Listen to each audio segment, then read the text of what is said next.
مشکلی پیش اومده داری نگاه میکنی؟ نه مبارک. چطوری؟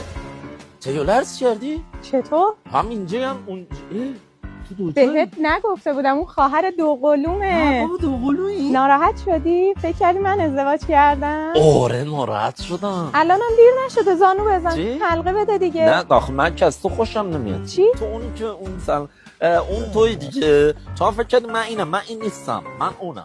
چطوری؟ اون کیه دیگه؟ اون داداش دوقلوم نگفته بود. چی میگه؟ اون از تو خوشش میاد. روانی من که اینو نمیخواستم، من اینو میخواستم. داداش چی داری میگی؟ این نامزد منه. چی داری چرت و پرت میگی؟ من نامزد اونم.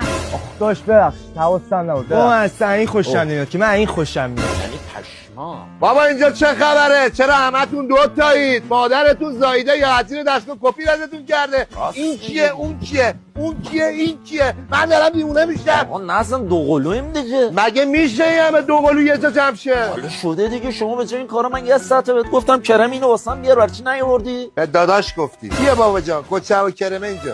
آن شب که تو بی